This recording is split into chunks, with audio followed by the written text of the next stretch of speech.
To be honest with you, I didn't think that I was going to lose her. I didn't feel it. All I knew is that I had to be there for the children. I had to be there for her. I couldn't let her see me down with what was going on with her. So when I did leave the hospital, that's when I was able to kind of release and just like cry, on the way to the kids. It was always hard for me to leave her there. Yeah. I would say a couple of months after she got better, then I started kind of thinking about, and it could be all the death that happened. Have you ever had a situation where you find yourself staring death right in the face? Your body's failing, doctors are baffled, and the outcome is totally uncertain. Who do you lean on? How do you hold on to hope when the odds say you shouldn't be here? In this episode, we sit down with my very good friends, Willie and Patrice Nash, and my brother from another mother, Stanley Jean. 3 powerful stories of survival, resilience, and unshakable faith. From being misdiagnosed to waking up from surgeries that honestly lasted way too long. They've all faced a terrifying moment of, this might be it. So to me, these stories are really about having someone there for you. They're truly about having love and unconditional support. If you're married, you need to listen to this. If you're single, you need to find you someone who will be there the way these people found the support that brought them back and helped them survive. Welcome to Manhood Matters. Let's get to it. In the living room, finds his voice. 4 souls gathered, making a choice. Speak of life's great news, sugar to cope. From a black man's lens, each word a keynote. Mental storms, physical strife, hustling hard, the pulse of life, race love. And the entrepreneurs climb real tall echoes. I wanted to have a conversation with very close friends. Willie, you're one of my closest friends. I love you, brother. And Stan. Love you too. Yeah. And Stan, same brother. Known this dude for 20, 30 years. I can't do math. Close to 30. Yes, crazy. So the reason I thought about this particular episode is, as of late, I'm going to say the past couple of years, I've had to face death a lot. I lost my father last year. I've lost other friends. I lost my cousin last year as well. She's a few years older than I am. She had, just a very aggressive type of cancer. So I've had to think about a whole lot of that, right? And then I realized I was kind of a bad friend in a way, real. Like, as much as I have a lot of friends, but there's this circle. You guys are in that inner circle as far as I'm concerned, as family. And I was checking on Willie. I want to say it's 2022. And I called you. I was like, man, what's going on? We haven't talked in a while. And then you were like, man, I was in the hospital. Damn near died.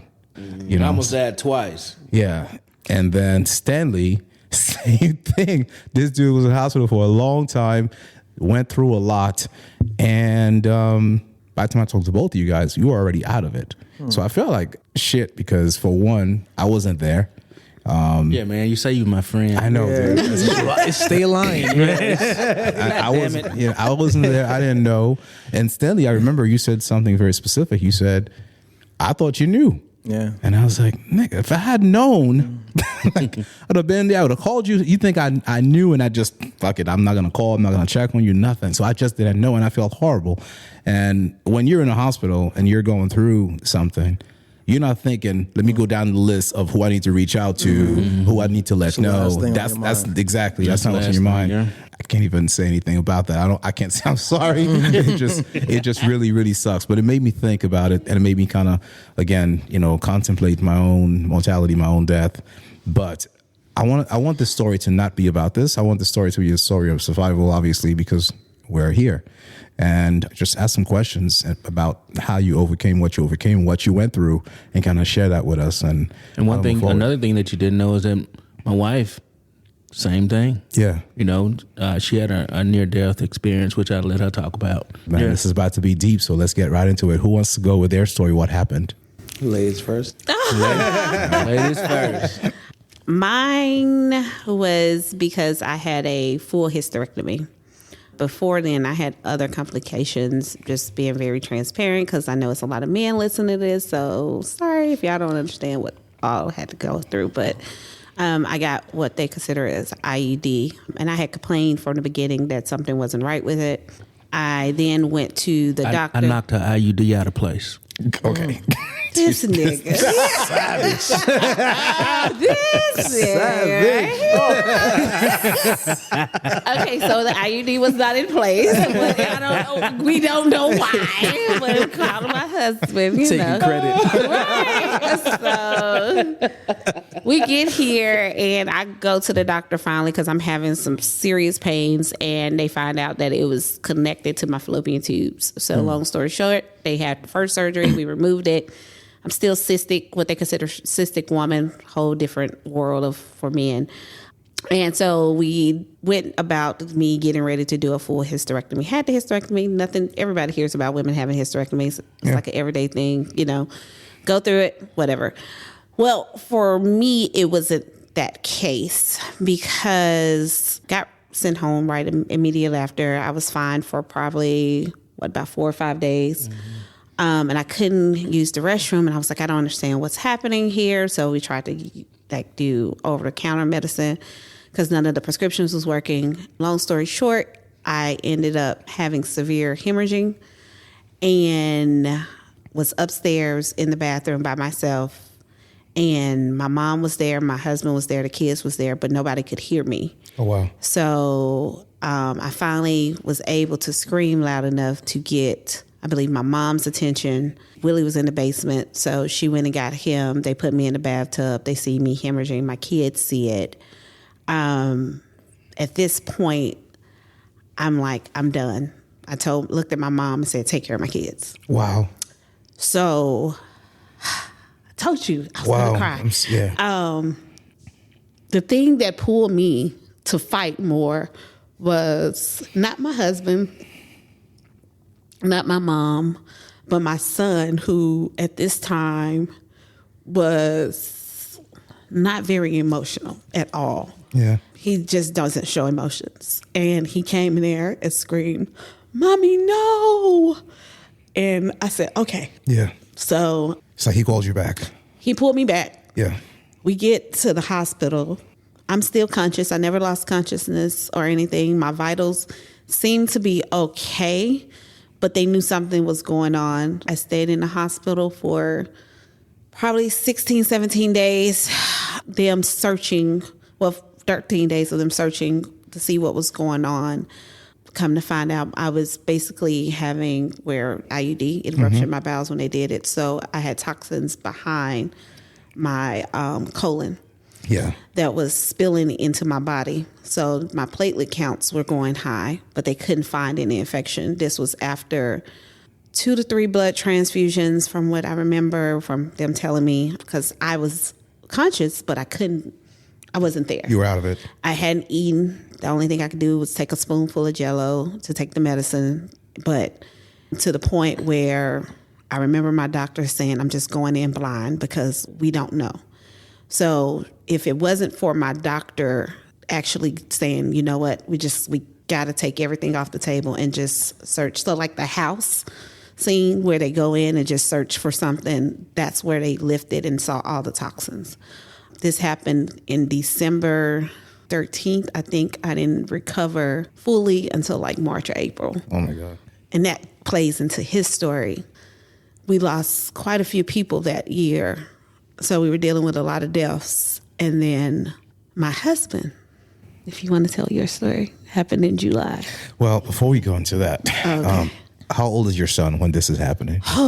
Because he comes in screaming, "Mommy, no." How old is he? So he was like 9, 10. Okay. Yeah. And he's typically a stoic kind of kid. Just Doesn't show emotion at all. Like when I tell you he's shown emotion with me a few times, but no, he doesn't wear his feelings on his sleeve at all. And it's not something he was taught. It's just who he is. Yeah. And to see the hurt in his face, I couldn't deal with that. I couldn't leave him. Yeah.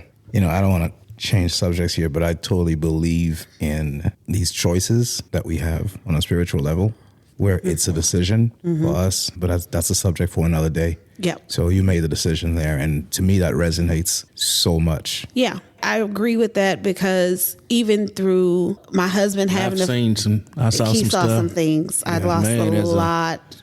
As a man, you really don't want to see. But actually anybody want to see it, but No, I was there for it all. He was. You know? He never left my side. He would go check on the kids every blue moon, but my mom and dad held us down. Yeah. They really rallied around our kids. My nieces came to keep their mind off of it, to the point where my brother got on the interstate because they didn't know what would happen to me. Yeah. And he just drove. He was like, I'm going to see my sister. Coming from Memphis? Coming from Memphis. Yeah. He never told his wife. I just wake up in the room and they're like, is your brother there? And I'm like, he is. What are you doing here? And nobody knew. Yeah. Because at this point, this was right before my last surgery and after they got ready to do the next blood transfusion, right before they got ready to do the next blood transfusion. And he was just like, I had to lay eyes on you. And he was the one that was actually, besides Willie, that stayed through my surgery. And he's always been my protector, you know. So to have him there, and at this point, I'm really not understanding the severity of it all. To this day, I can't feel what they felt. Like, I know it traumatized him. It traumatized my kids to the point where my daughter was very protective of me. Yeah. She didn't want her daddy touching me. She couldn't understand our love because she was scared. Like, if it put some fear in her because she saw more than she should have. Because they rushed me into her bathroom. Oh, wow. It was a lot for a lot of the ones that I love. And I thank them for never giving up. My mom cussing doctors out like, y'all got to fix this. And the power of prayer. Yeah. It's truly, truly a blessing. How are you today? I'm great today. I had going back to prophesizing, I had a friend right after this. Me and her had never talked outside of school. She didn't know my story. She didn't know anything that was going on. And she sent me a message and she said, I don't know what's going on with you, but God sent it to my heart to say you'll never hurt again. Wow. And I haven't. And no one knew I was suffering as bad. Like, I'll be like, I'm in pain, but he didn't know the levels of the pain that I was going into until right before the surgery, to the point where I could barely walk. I never want him to see me that vulnerable ever again. That hurt him. It scared him. It scared my kids. God, You're going through all of this, but you're thinking you don't want them hurting. That is truly the heart of like you said, of a wife and a mother. Yeah. I'm so glad that on that day you weren't home alone. Exactly. And ironically, the way I knew I was feeling better, but prior to this, I have serious sinus issues, so I couldn't smell anything. That's a whole nother battle. And I couldn't smell a thing. So my brother's in there with me, and I looked at him, I said, hey, I think I want some McDonald's. He's like, you want to eat? I was like, yeah. But he didn't know the significance of the fact that I said I wanted to eat because it had been like crazy days. Then I smelt the McDonald's and I was like, oh shit. I'm back. We back. I can smell all these drugs they done gave me. I done learned how to smell again. Wow. So he ended up, the first thing I said was, tell Willie to bring me my perfume. He bought me there. Everybody said they loved how it smelled. So that was like the turning point. But during the whole time, I would never say that I was in bad spirits because I didn't understand the magnitude of what I was going through. Yeah. So it wasn't like I'm facing death.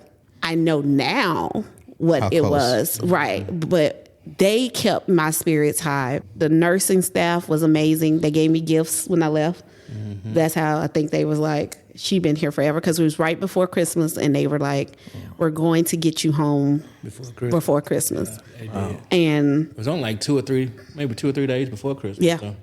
So yeah. the kids decorated the tree for me, which was still to this day the worst tree. But it was beautiful. Exactly. It was a beautiful thing. I just looked at it. It's like, y'all did that. Wow. And my nieces helped them, and I was so happy for them.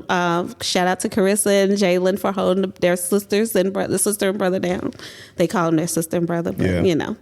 But they truly rallied around my family and showed unconditional love. It's beautiful. So, Willie, Thought it was one time, but apparently it was twice. Yeah, it was twice. And First was probably the worst. Yeah, Trish probably had to help me a lot with this because what year was that? 18? 2018, July. Yeah, 2018. That's like what, a year apart? Not even a year. Wow. 20. It was a death close. every month from January to June. Then his story happened in July. So I kept getting winded. And I couldn't understand why. And I know I'm fat as fuck, but that wasn't it. You know that It wasn't the normal out of breath. Yeah. You know what I'm saying? I'm, Yeah. just putting shoes on and I'm, out of breath or putting clothes on and I said, man, something not right. So I tell my wife I'm gonna set an appointment with my primary care. I went up there and they said it was, asthma. I got me. Idiot. Got me an asthma pump and, but I'm like, no, this is not right. So I was, came home and I said, Teresa, I think I'm just gonna go lay down. I started walking up the steps, made it halfway up the steps. And I'm sweating. I didn't Not go even half. half steps. Okay. 2 steps. 2 steps. And I just started sweating and I'm, out of breath. And I'm like, let me just get to the bed. I'm gonna go lay down. She was like, no, we're going to the emergency room. All right. So we get to the emergency room. I go in, they come in and do the little test and checking my oxygen levels and all that. And I think my oxygen level was like 70 or 80%. Oh. They was like, come on. They put me in the wheelchair. What's it supposed to be? 90 plus. 95, 96. Yeah, I don't know anything. Yeah, so walking from the car to just the front desk in the emergency room, I was like tired. Sweating, like profusely sweating. Yeah. So they was like, they put me in the wheelchair, sent me to the back, start putting me through all these tests, the machines and The EKG. EKG and all that different type of stuff. So as we was waiting on the results to come back, the doctor came, they put me in a room, doctor came in and said, have you been traveling out of the country or anything? I was like, no. So what do you do for a living? I said, well, I sell life insurance, so I drive a lot in the state of Georgia. He said, well, you have several blood clots in your lungs. I was like, what? We got to do a surgery right now, emergency surgery. So they take me to the back. They did clot busting thing where they go into my groin and It didn't work.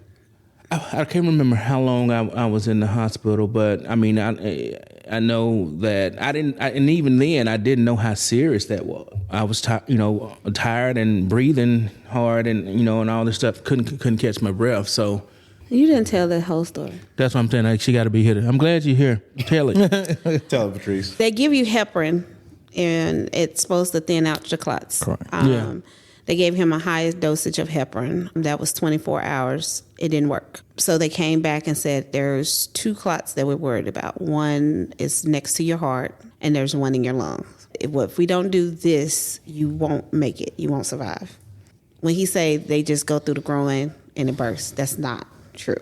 The way they came and explained it to us was he's going to have to lay flat on his back for 24 I do hours. remember that. Yeah. And he cannot move. He cannot lift anything. He can't turn because he would bleed out. It would make his brain bleed. Oh my God. So risk is see what happens with the heparin, if it keeps working or if it eventually works with the heart, or do this because we need to burst these clots. At the time, the struggle was he was also going through a gout flare-up, and which is very significant to his health. He had the gout flare-up, so it was essentially painful in his foot. But they were like, you can't move your foot. You can't do anything. So he was like, I just want y'all to treat this foot. His foot was hurting so bad that he couldn't focus on his I heart. didn't care about the blood clots. That's a lot of pain. And I never, at this point, I never knew the significance of gout or how extreme it can get. And they was like, it's worse than childbirth. I was like, nothing's worse than childbirth. Yeah. I've had childbirth. And he was like, no, it's like worse pain. Like it's continuous throbbing pain that you can't get away from. So he kept fussing about the foot, and I'm like, honey, we need to focus on what are we going to do. He decided to do the 24-hour. We prayed about it. Another time, my parents and his uncle rallied around. Dad came Your down. He dad, was his living at dad, that his time. dad didn't travel like that, like get on the road. Yeah. His dad came, his sister came, everybody, our family. We're not from Atlanta, so every time we have an issue, they got to travel from Memphis. Yeah. So they got to come 6 hours for any kind of family emergency. Drop of a dime, they're there. They put him flat for 24 hours, Which sucked. I remember it that. did suck. Yeah. And he couldn't move. I can or only he couldn't imagine breathe out. 5 minutes. I can't sit still. Yeah. And it's no drugs. They I don't was put you gonna to say, sleep. yeah. They don't put you to sleep. They don't do anything. You can't use the restroom out the bed. Like, they just got to lift your butt. All that. So when he said he saw some stuff, I saw some stuff too. Y'all sharing stuff. What's your stuff like? And that love is about as strong as it's ever going to be.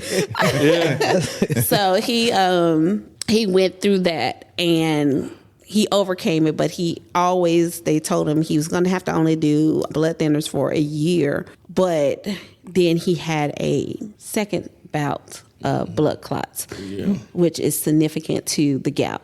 Yeah. That's when we talked, you and I. Yeah, that's when we talked. And that one, I felt this pain in my leg, which that's where it started. They started in this left leg, so I was feeling this pain in my leg. I wasn't feeling the symptoms of being tired and out of breath, but it was just a pain in the leg. So we were at the mall, walking around. I said, man, that's not right. I said, I need to go ahead and go to the doctor in case it is another clot or whatever. It's like I'm getting that feeling again. Yeah.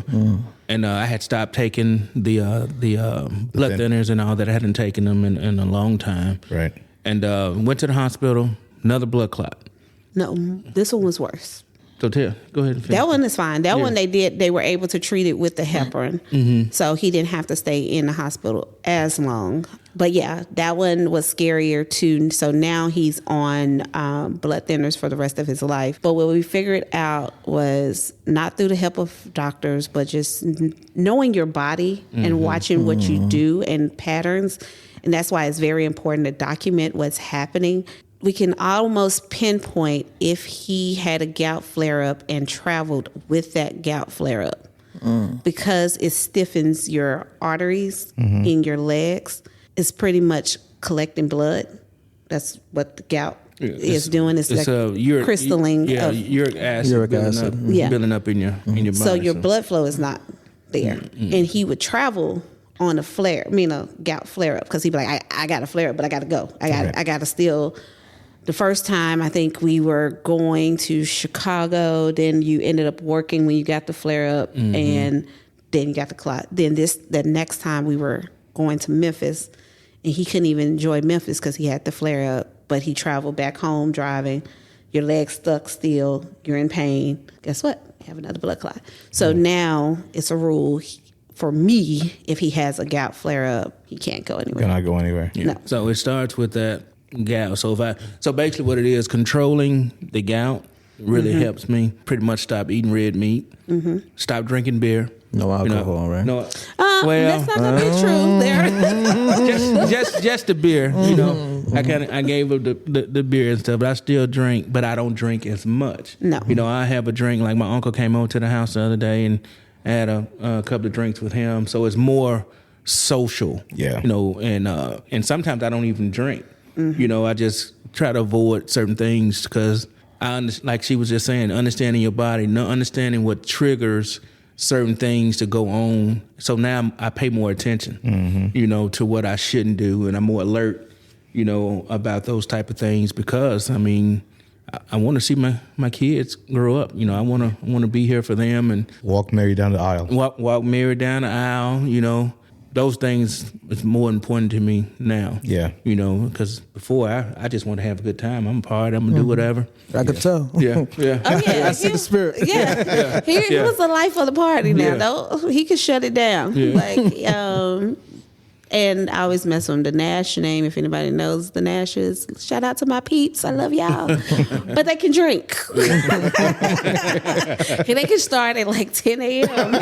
until 2, 3, 4, 5. And you be like, wait. And we could be in the front yard or the backyard. Yeah. And we're having a time. They're not out in the street. Don't think they're getting DUIs or anything. No.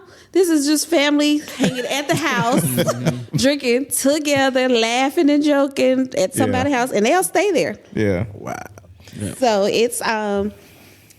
it was definitely a sobering moment for us because that I would say we never grieved his hurt.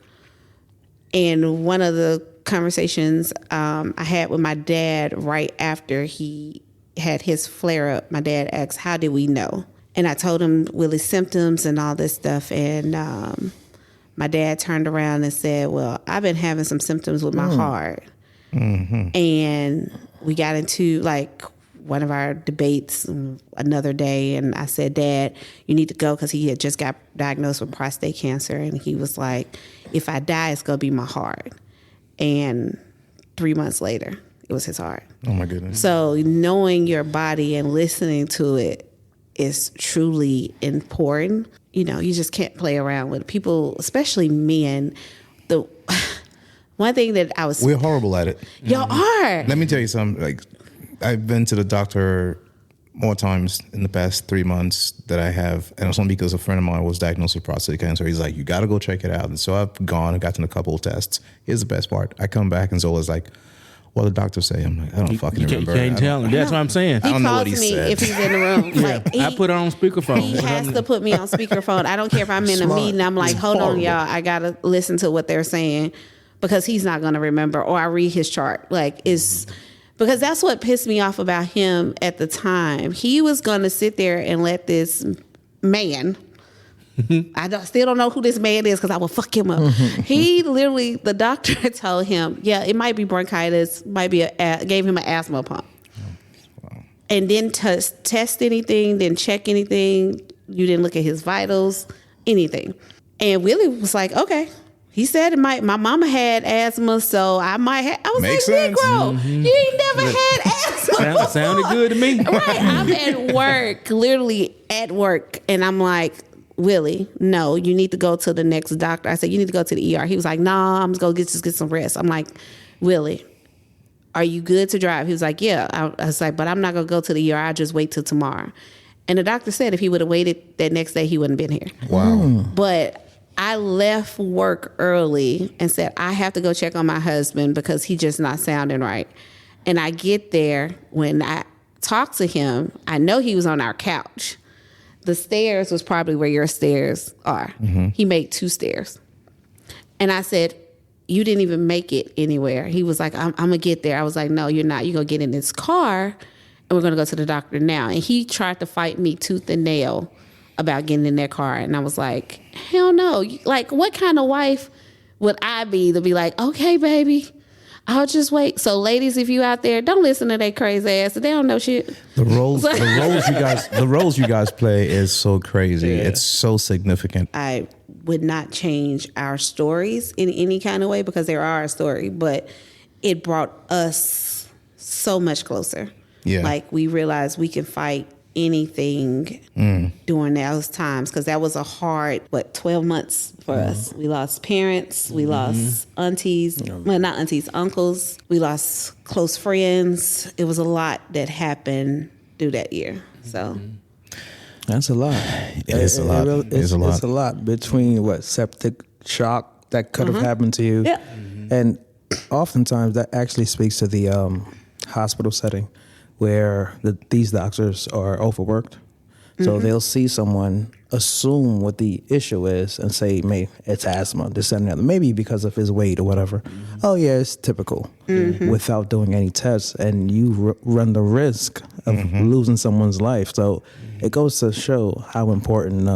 I think I need women around. Oh well, my wife. I have daughters. That's why I say women. How many do you need? I only have girls around me. I'm gonna make sure I send us. Delete that part. Let's go back and repeat it. Yeah, let's start over. I didn't mean to say that shit.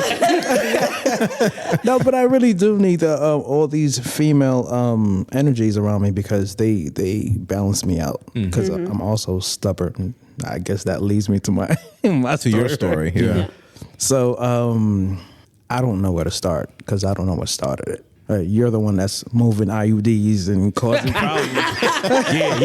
Yeah. Puncturing colons and all. But for me, it's a little unnerving, because I don't know what caused it. So I don't know how to prevent it, if that makes sense. So a couple of years ago, I think it was 2022, I was feeling a pain, a numbing pain though. It's just on my right side. For the most part, I would feel like, I don't know how to explain it, but it's like being slightly electrocuted, but you could sense it. It's like nerves. That's how it feels. It's like I could feel that zzz type of feeling. Okay. I don't know if you ever felt that before. But it would come and go. No big deal.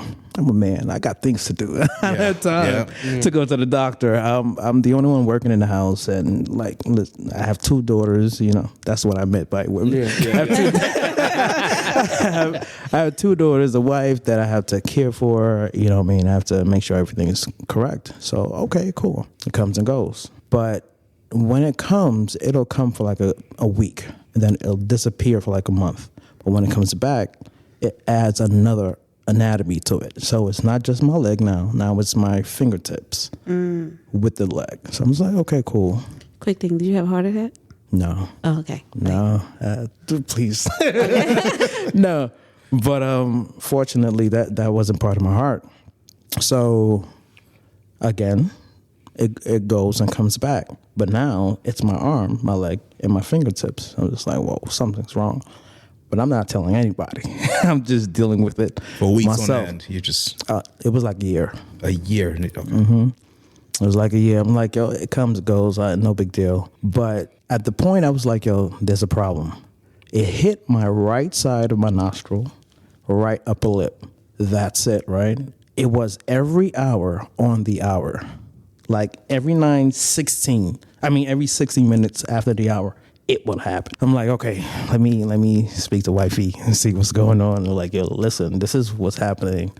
She was like, okay, let's go see the doctor. So we had this VIP doctor that we were paying for. Best idea ever. I spent an hour and a half in the room, just him talking to me. He's just writing down. Hour and a half. Usually it's 15 minutes max. So hour and a half, we're just talking. He was like, okay, I'm going to send you out for an MRI of the brain, see what's going on, because there must be some signaling that's incorrect. So I'm just like, okay, cool. Okay, MRI was cool. Came back, waiting for the results. I see my doctor's number on my phone at, I think it was 9:10 p.m. I was like, damn, can't be good. You're not going to call me to tell me everything's good at 10 p.m. Right. So he's like, yeah, you have a tumor in your brain, right? I know.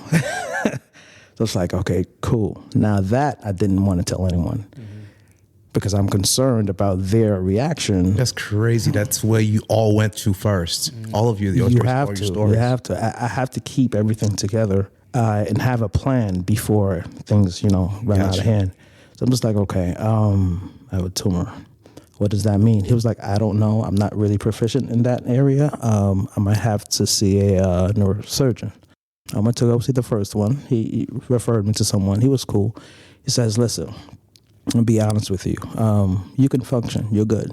But at some point, you're going to have to operate. I'm like, wait. That changes everything. So I'm at the office. I'm laughing. I laugh at every time I'm uncomfortable, I laugh. The first reaction is just that's your go-to. It is what it is. So I'm laughing. I'm like, okay, cool. He tells me that, and I come home. So by now, my wife knows that I'm at the hospital. She's like, yo, what they say? He was like, well, no big deal. I mean, I'm functional. I'm good.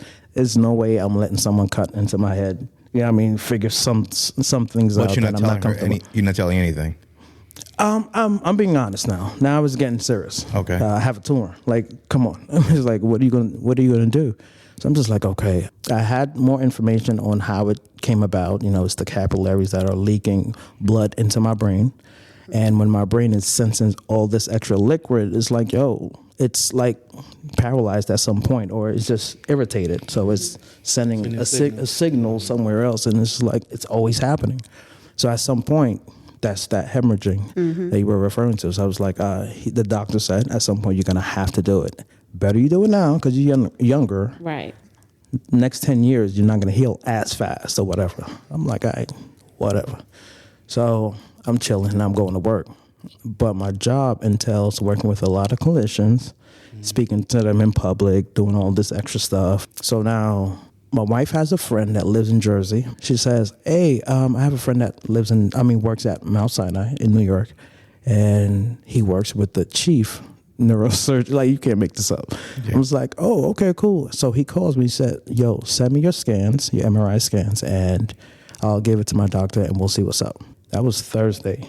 On Friday, the next day, he called me up. He was like, yo, listen, I have an interview. You know, we could do it virtually and so on and so forth. I'll never forget this. My Leslie is the nurse practitioner of neurosurgery. And she says, oh, I think we need to see you as soon as possible. Monday, I go up there. I remember right by my birthday time, November 14th, the chief comes out, a very serious guy comes out. He's like, I know you understand what's going on. He says, you're going to operate, okay? And I felt like a kid. I said, okay.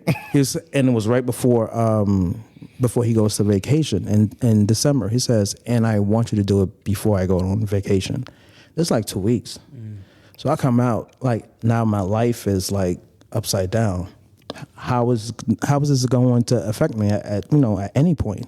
It's like, no, don't worry about it. It's just gonna be a scar. Have a scar, this, that, and the other. Your hair will grow back. No big deal. So I'm just like, nothing's serious to me. I'm going, have a blast. I'm in my gown. Anesthesia coming through. Surgeons coming through. Everything. Right, Wait cool. a second. At that point, so how's your wife reacting to all this? The news. I mean, you're laughing through it, but how's she dealing with it? She's a quiet reactor. She thinks a lot. She's a planner. So she's not being very reactive, but she's thinking about it. She's like, okay, so this is what we're going to do, so on and so forth. And I know how she is, though. That's why I didn't want to speak to her, because now everything is happening. It becomes real to you. Yes, very real, especially when I'm speaking to the kids about it. Yeah. Now I think Celine was about 14-ish. Isabel was about maybe 10. So I'm telling my girls, I have a tumor. The probability of me not surviving it is kind of high, right? So I'm just like, I'm letting them know. And mind you, my family has been going through a lot of downs and ups, but down some more and then ups, but the typical. But I know my children are experiencing all of this. So I'm adding another layer of a burden on their shoulders to be like, hey, your dad, yeah, I know I'm the provider right now, but yeah. And they get quiet. They ask questions and I tell them. So long story short, I get into the operating room and I got to give love to my family. My father, who lives here in Georgia, my other mom, Marlene, she's amazing. They drove up or flew, whatever they did, to New York. My mom is in the in the waiting room. My cousins, my stepmom, like people who aren't normally together. Yeah. Right. They all came. It's so motivating, right? So I understand this. Everyone comes, and I'm having surgery. 7 hours. Jeez. 7 hours. They had to take a few breaks. Yeah. As I'm on the table, my head. Head open. Your head open. The doctor's like, I'm gonna take 15. Yeah, he had to. Yeah. Like, you have to refocus. Yes. Oh my God.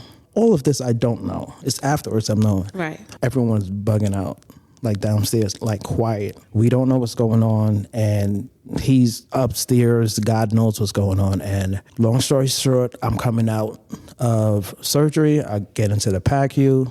I'm getting over anesthesia. I see someone familiar. I know who she is. Oh yeah, it's my wife. It didn't hit me until she said, hey, everyone downstairs wants to speak to you. First thing she says, because, that's the dynamic downstairs. It's kind of tense. I'm like, I really don't want to speak, and I just froze. What's my kids' names again? Wow. Yeah, right now I got goosebumps Oh, because man. I lost a lot of memory. I lost the ability to speak. I'm speaking right now, but I'm struggling. Like, well, I don't want to say I'm struggling. I have to be intentional on what I'm going to say when I'm going to say it, because it messed up I'm not the same, and I'll never be the same. Wow. Yeah, the level of, I guess damage that occurred, it wasn't too bad, but it was bad enough for me to not remember my kids' names. And when I tell you, my head was like lopsided, serious atrophy going on. And my first thing that I said to everyone downstairs is, don't worry about me. I'm going to make sure I fight back, make sure I come back to, where I normally am. So I promise you, and I'm really speaking to my daughters, I promise you, you ain't got nothing to worry about. I'm good. I promise you, I'll make it work. I'll make it work. Make it work. This whole time, and the kind of prayer, and I guess that solitude, forces you to pray. It's kind of like a deep prayer that's saying, yo, God, bro, I have no control over this. I need you to step in. I need people to take care of my family, my kids, my wife, my this, that, and the other. And I'm just like, I have no control, which is why I still have a little feel, very, very little, that this may come back.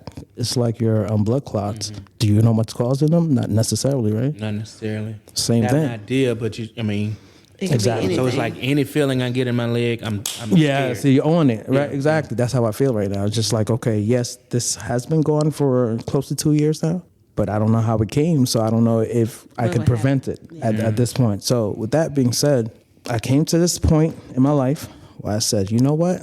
Everything that I didn't do before but wanted to do, I'm doing it now. Yes. Yeah. Yeah. It definitely gives you a new perspective on life. Thank God you're here. Thank God. Absolutely. And your girls Absolutely. have been I'm pretty sure your girls have been a strong support system for you. Oh, absolutely. Yeah. They didn't even have to say anything. Yeah. It's a new me in a sense where I went back to school. I was a C student in high school. I have a 4.0 right now. Yeah. How? I can't make this up. Yeah. I'm not like tooting my own horn. It's just like this is someone totally different. It's just a whole different spirit right now. It's just like, okay, you were playing games. Yeah. Now no more games. That's just how I feel right now. It's just different. That's actually a question that I have for all three of you. What's changed? What's the new you after this very close call for all three of you? What's the new sense of purpose? For me, I'm being more conscious. I go to the doctor. I need to know. I want to know what's going on. Yeah. I'm going to tell this quick story about my friend, 48 years old.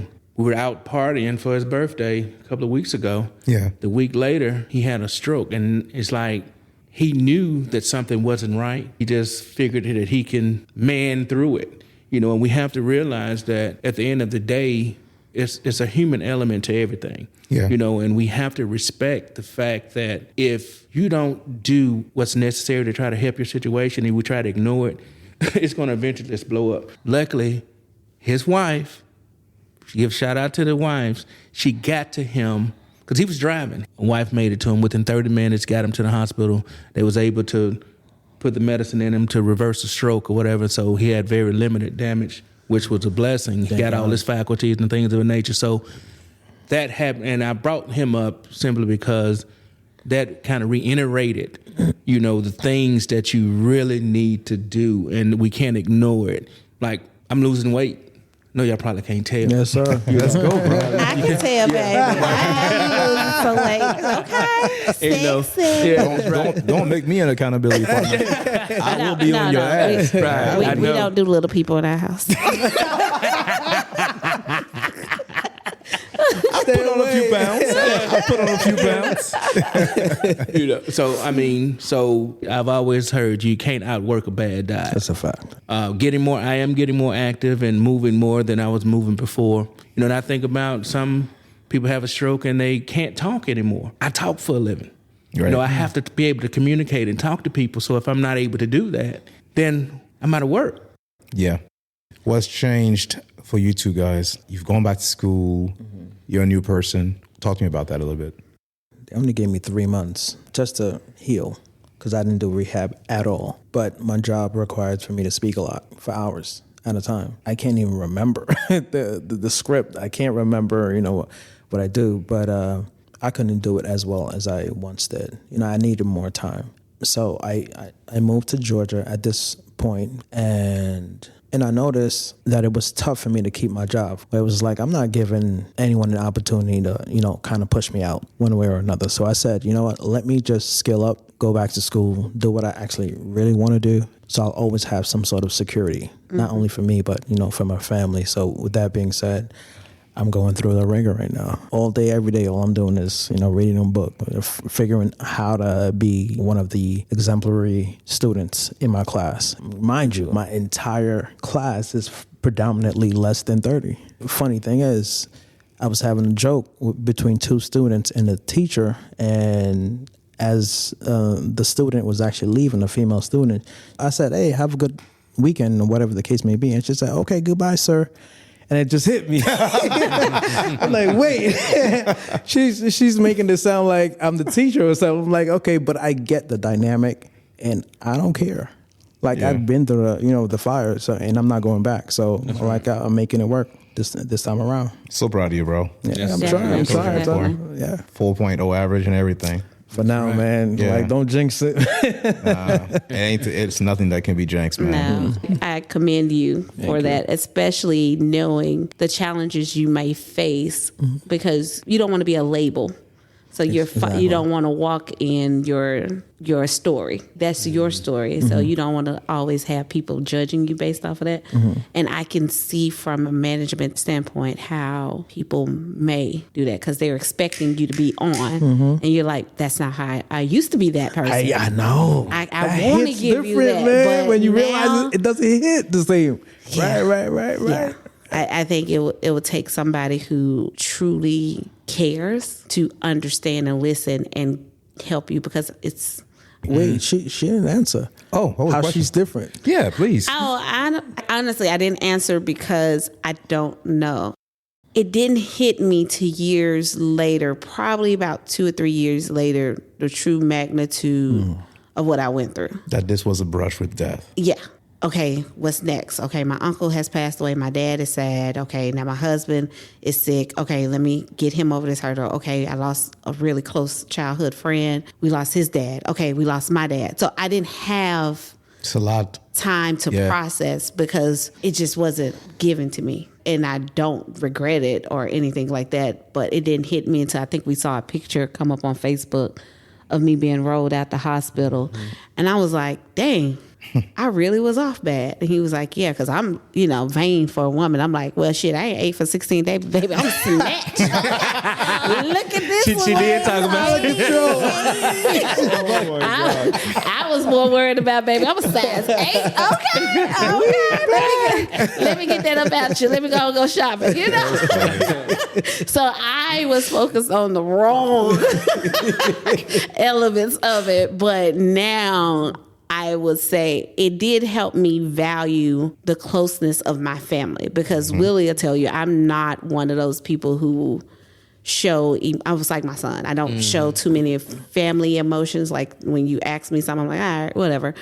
But to see my mom and dad coexist for me, which they had like, at this point, they came together to rally around us to see Willie's family support us, to see, which is my family too, but I have to just differentiate the names. And just to see that love made me answer my phone more because I never knew if that was the last call. And that was a blessing for me because I used to put my parents off. Like, they'd call, I'm like, I'll talk to them later. Yeah. I'll call them tomorrow because I didn't feel like I wanted to be bothered at that time. But that's a huge change if you think that about it. that would be the massive change because I don't take that for granted anymore, which gave me a blessing because when my dad did pass away, typically we wouldn't have talked as much leading up, but discernment gave me something to think about and say, you know what, every time your dad called, take that call. I got some critical conversations to the point where a lot of my siblings didn't even know some of the things that him and I were talking about. Like I knew what he expected for Christmas. I got us the gift that he wanted just from him having conversations with me. I knew where his finances were. I knew how to access all his documents. Like it was boom, boom, boom, boom, boom. We didn't miss a beat. And everybody was like, okay, why do you know this? And I'm like, I got this. Don't y'all worry. I'm the baby. That's why they give it to us. But no, it was, that would probably be the one thing that I'll say I changed was I value my family, my immediate family, and those conversations with them a lot more. Willie, how did you cope with the fear of possibly losing her? To be honest with you, I didn't think that I was going to lose her. I didn't feel it. All I knew is that I had to be there for the children. I had to be there for her. I couldn't let her see me down with what was going on with her. So when I did leave the hospital, that's when I was able to kind of release and just like cry, on the way to the kids. It was always hard for me to leave her there. Yeah. I would say a couple of months after she got better, then I started kind of thinking about, and it could be all the death that happened. You know, I was like, man, me raising the kids by myself, not being there. And even to this day, I tell the kids, listen, she got y'all back. She the one that's going to make sure things are done. Y'all need to cherish your mother. So it made me pour more into them about how to make sure she's taken care of. Yeah. You know, making sure she doesn't want for anything, because I see she go hard for them kids. Mm-hmm. I mean, she goes in anything for them, and you need to appreciate her while she's here. Yeah. You know, when I lost my parents, it made me realize that people can really die. I know. No, people really dying, you know. Although I'm in a death business, and I see it all the time and hear it all the time, but it's just different when it's knocking at your door. Yeah. So I never thought in my heart of hearts that I would lose her. I just knew she was going to come home. The way I coped with him, With a possibility was prayer. The power of prayer, it brought us closer. I just knew God had already delivered us, so, you know, it is what it is. But that first time seeing him vulnerable, I was scared. And I couldn't let him see it, so I would go in the hallway, cry, pray about it. But I was seriously scared and didn't know what that would mean for us. But I couldn't, like he said, I couldn't let him see it. So you're fighting a battle of making sure your spirits are high, because I saw the fear in his eyes. Because he was like, what am I supposed to do? He was like, what do you think? And he looked at me to make the decision. And I'm like, if this is the wrong decision.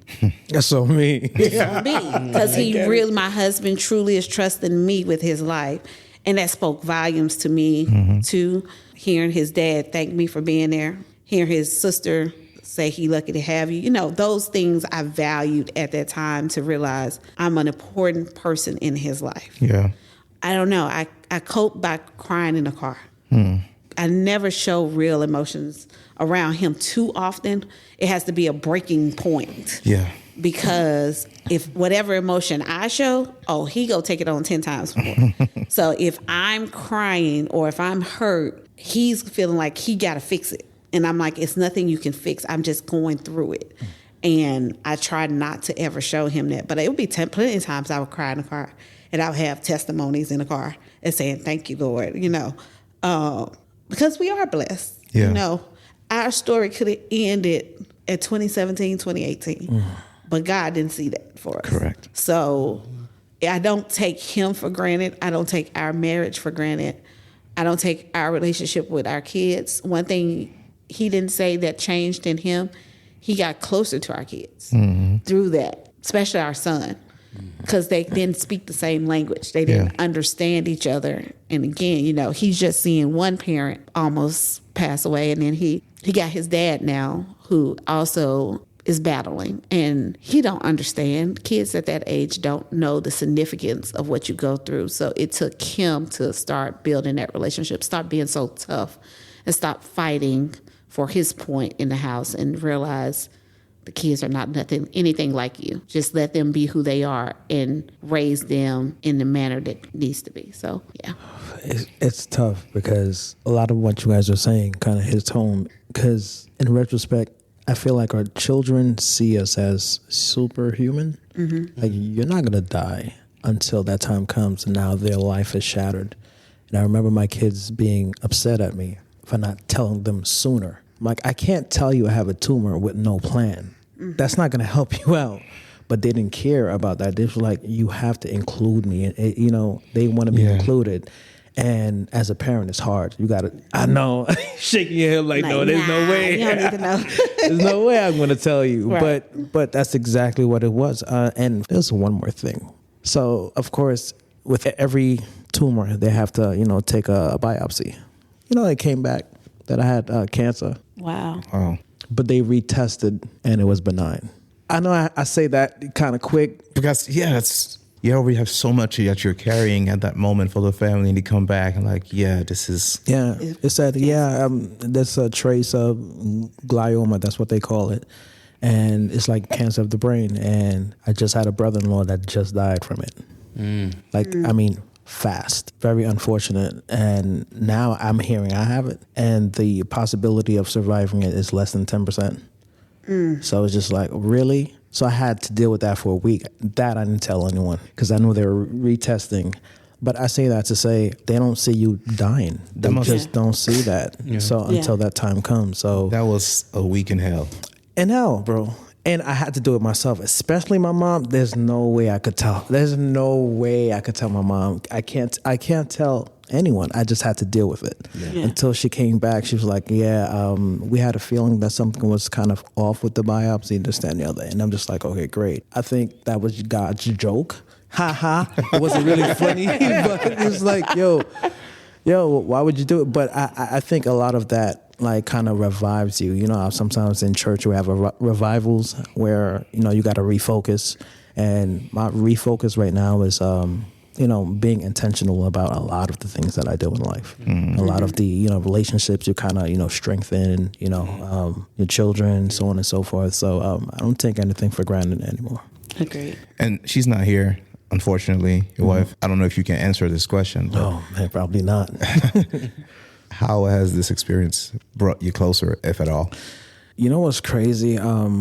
I think you get to a point in this society, this culture, where you think you have it all together. You think you're independent for real. It's a farce. It's a lie. Because when I couldn't speak, I was taking a lot of steroids, which made me, I guess, according to them, a little more angrier than I normally am. Like, she literally took care of me. Regardless of whatever that was going on, took care of me for days, months, even till now. Yeah. I don't think it ever ends. It's just a level of care and concern that you normally think you only get from your mom, but it's actually coming from someone else that chooses to do that. Right. I see you differently. That's Because awesome. I would do the same. Yeah. Honestly. Yeah, Lord, you just a key word right there. It's a choice. That It's a chooses to do this, right? Because the mom's always going to be there and will do it till her They last can't help breath. it. Right. But I couldn't even wipe my own ass. for real, She wiped my ass, man. That's real. It's Yeah. real. That's powerful that's shit. that's Yeah. real. That That's was real an deal. experience. And you still here. The irony of it all. Okay, so the irony of it all. We was having a conversation with my mom, and I was like, "If you get old and I have to wipe your ass, you just got to go to a nursing home, Mom." And she was like, That's wild. "Nope, I'm not. You're gonna do it because you're some mother's love. You gonna love me enough to wipe." I was like, "No, Mom, I'm just not gonna wipe anybody's ass." I was like, "I'm not wiping Willie's. I'm not wiping yours." And then turn around. And have to wipe the Had big to wipe then it's not a little ass either. I was like, and it's got to be clean. Like, I was like, no. And I didn't want anybody wiping him up. I didn't want anybody doing anything. I was like, I got this. Yeah, you have nurses there that could be there, but I knew the dignity of my husband There it and is. what he would expect. And I was like, oh, let me put this pride aside. But it was an experience, So you never say what you're not going to do because, like my mom said, unconditional love would teach you better than anything. Man, I was like, what? Jesus, I said it, but I didn't really mean it. You didn't have to prove me wrong. Like, here we go. It's but real. no, it was. It's one of those things that you just go through it. You, as a spouse, is having somebody there. One thing you hit on, my husband used to always say is the only woman that ever loved me unconditionally was my mama. My mama. And I'm like, damn, what about me? No, I get it. I had to prove my love to him. Like, because, moms, nobody could compare to a man and their mama. Like, I raised a boy and I don't care what them little heifers think they know. I'm his mama, okay? Yeah. He might fuss at me. He might be like, no, I ain't doing it. But at the end of the day, if I look and say, okay, well, fine, he come and running. So with that, if you would have asked us, at the beginning of our marriage? Ooh. Baby! Be like, you better call your sister. But you know what's crazy? We grew into this. We grew into That's this love. that's a great point because it actually gets stronger Yes. And some people think that over time it dilutes, but I've seen the opposite. I've witnessed the opposite. It gets real. Yeah. It gets real. That's the word. Real. Yeah. It gets real. It's not even that. I don't consider that emotion, love. It's those moments where you're doing things out of duty because it's the right thing to do. I love this person. I want to make sure that this person is okay. Like you said, he would have felt a certain way, if someone else was, cleaning him. But you know that about that. So that, to me, that's the act of love that really matters. It gets real. It gets real. And just sleeping on that green couch. I mean, that is love. Uncomfortable. So uncomfortable. Man, if you have never experienced that green couch or that chair, that gray chair or that green couch, baby, I already know. that's love right there. I don't know who got that damn contract, but they need to switch. I know, right? Switch it out. Switch that green shit out, because it doesn't matter where you are in this country. It's a stupid ass green couch. Yeah. And they think now that they can pull the cushion down, it's supposed to make it better. No, it does not. No. So last question, not to tug anymore at your heartstrings, but I have to ask all three of you, if today was your last day, what is the one thing you want your spouse to know without a doubt? I wouldn't have done this with anybody else. Oh man, it's beautiful. Leave it to her to just shut y'all ass up. Right. No. I think she's speaking for all three. Yeah. No, she's not. What you got to say back? What you want me to know? That sums it up. I changed for you. It was all for you. Wow. Yeah. Y'all are deep as hell. There's man. no way. There's Follow no that, way brother. I could follow that. Yeah. The message I would want her to know is that I want her to know not to worry if she were in my shoes. You see what I'm saying? Like, I would do it for you 100 times over. Like, I would pay that forward right back to you. You don't have to worry. And I've been through it, so I know. So I got you. Fantastic. Oh, you asking me? Nobody asked me, so I'm just going to move on. What you over there telling Zola? Did you have surgery? If today was my last day, I've always felt guilty in a sense that I didn't meet her sooner, that I wasn't there to protect her when she needed protecting. I wish I could change that. She needs to know that I'm always going to be there no matter what happens, that she never has to question that. I have an extreme devotion to commitment. So for me, it's for real, it's for life. All right. There you go. This guy, man, when I tell you, I admire this guy. Always have. So I think you got 10 years over me. Yeah, I think so. Take. When I tell you, I don't care. He was like, he doesn't know this, but there was a point in time in my life where, he was my big brother, right? And there was this admiration, not about what he did or what he can do. It was just his presence, his love for love. He was always this poetic Shakespeare type of person. I'm like, yeah, bro. But I always, admire you. And till today, it just never stops. So I appreciate being here, bro. I appreciate you guys being here. I appreciate you, Stan. Love you guys, man. Yeah, most definitely. So, you lost the bet earlier. You lost the coin toss. So I'm about to hand this over to you. I have a brain injury, right? It's hard for me to read. So you lost the coin toss. That means you have to read the outro, but in whoever's voice we decide. Yeah. I know that you could do a good Haitian accent. Bon. The most non-Haitian Haitian I've ever met in my life. I think I can do a Haitian accent. and he's Haitian.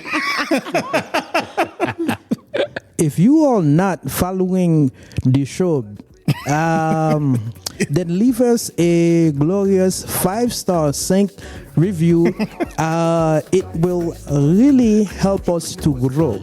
I'm just South African. What is the difference? It does sound African, between a 17-year marriage and a 3-year marriage. Give up 14 years. 14. Next week we will have a real grown, unfiltered conversation about those experiences and what can expect in most relationships. Trust me, you do not want to miss this Manhood Matters podcast, baby. We are out.